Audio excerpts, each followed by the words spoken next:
Well, welcome to Focus Today. I'm your host, Perry Atkinson, and I have been waiting for quite a while to take on this topic.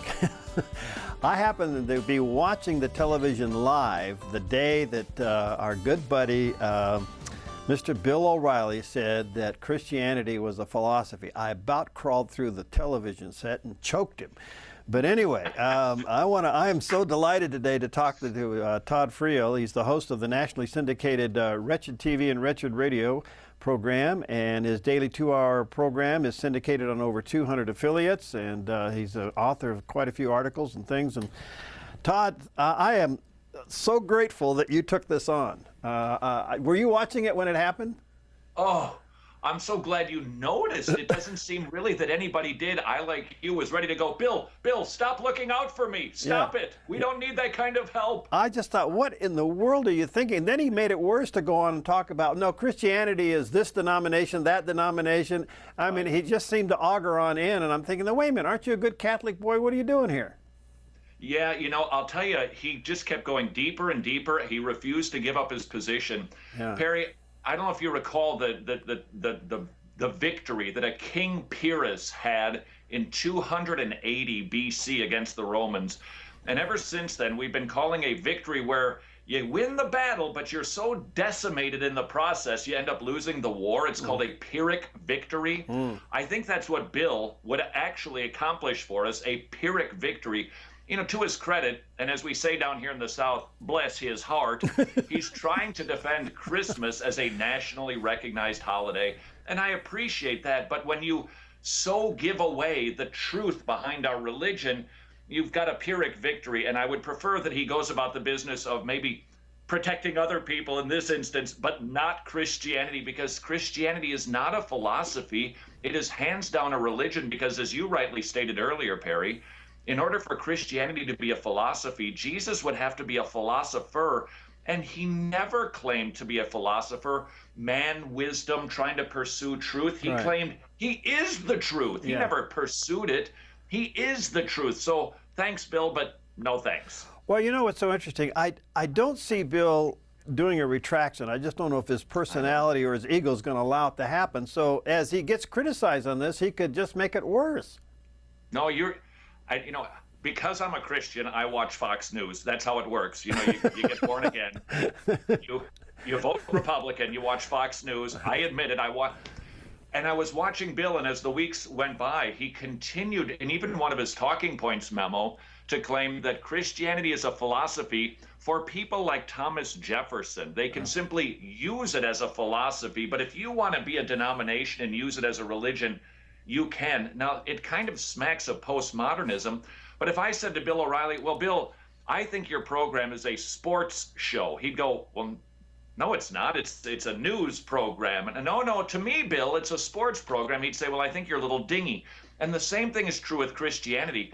You can say you're using it for a philosophy, but it is a religion. It's supernatural in origin. It's a pursuit of God truth, not man's truth. It actually has authority. Man's philosophy has no authority except the latest rage and the latest guy who seems to be influential.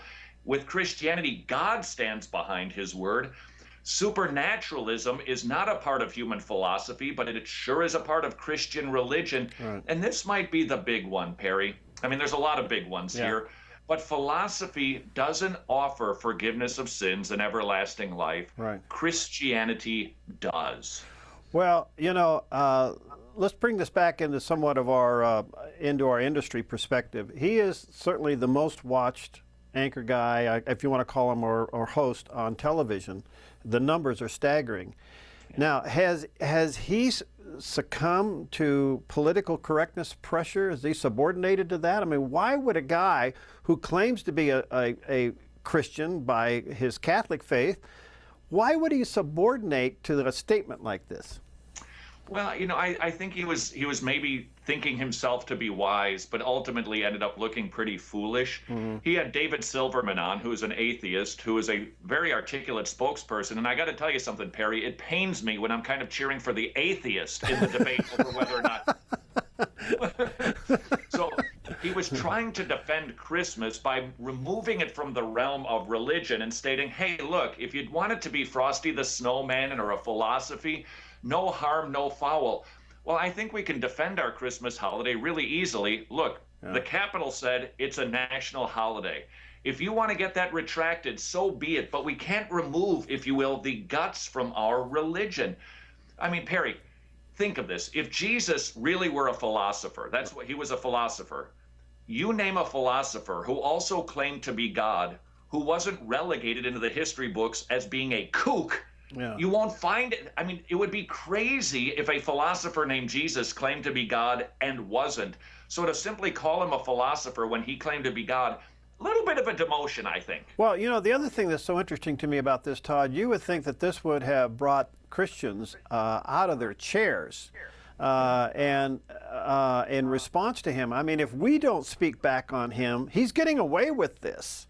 And I'm just wondering, has the church just now, is the church just tired of all of this and just decided not to defend itself?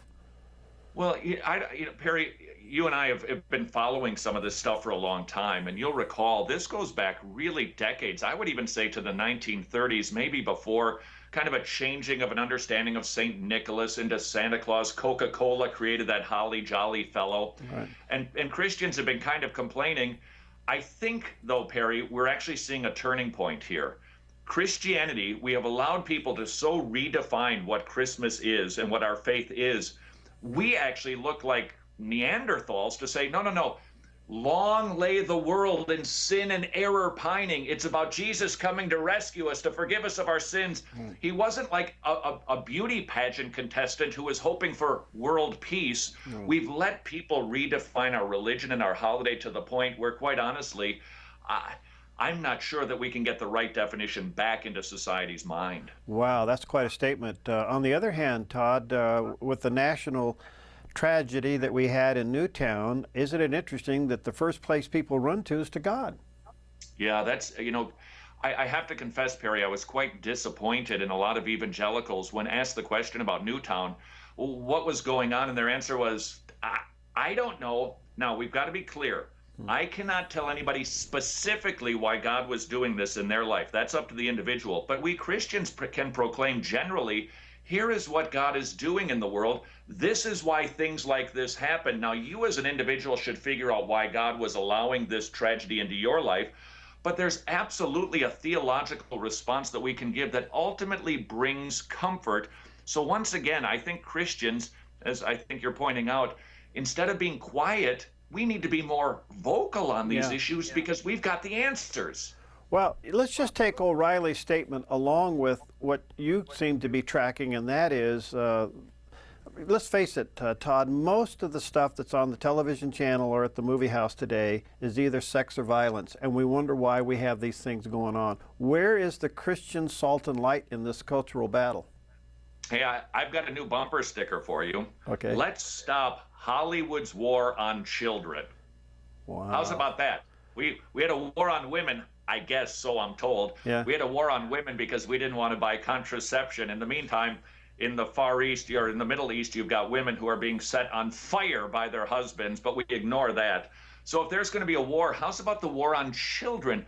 Perry, I went to see the Hobbit movie. Huh. And I got to tell you, before I was begging for the movie to start, please stop these previews. I'm so depressed. Everybody's shooting and killing and having an affair. Yeah. And if we are so foolish as to think that that is not getting into our kids' brains and causing a change in behavior, then I think we're being awfully naive.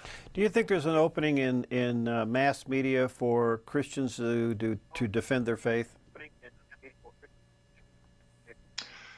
That is a very fascinating question. There are two pastors that we know of in Newtown, Connecticut, who were trying to proclaim, here's what's going on in a tragedy. We have to have sin in order for there to be a savior. God permits, he doesn't cause, but he permits evil in the world so that he can rescue evil people and buy them back for himself to demonstrate how amazingly kind he is. In other words, we can explain evil through the lens of the gospel. And a couple of pastors were asked to comment, and they made comments similar to the ones that I just made, and their interview ended up on the cutting room floor. The media doesn't seem to want to hear theology. I guess they want to hear opranity, or they want to hear something new agey, but they don't really want to hear the truth. So to answer your question, it's kind of doubtful, Perry. Yeah, but I'm not giving up. May I say this too, Perry? Yeah. You may recall, this is a couple of years ago, Dr. Albert Mohler, Southern Baptist from the Theological Seminary in Louisville, Kentucky, he was actually on the O'Reilly program, and he was trying to say, Jesus is the way, the truth, the life. Other religions are wrong, which is exactly what Jesus taught. He was a truth teller. Pontius Pilate asked him, what is truth? And he said, I'm the truth. He was a truth teller. For this reason, I was born to correct people's bad theology. Right. And when the program was done, Bill O'Reilly, off air, but it's recorded, and I think you can still see it on YouTube, said, never book a guy who talks like that again. Wow. Well, that's why we do what we do in Christian media right. with radio and television. Yep. It's a counter to all the nonsense, and I know that's your heart as well, Todd. And if people want to get more about what you do and some of your writings, what should they do?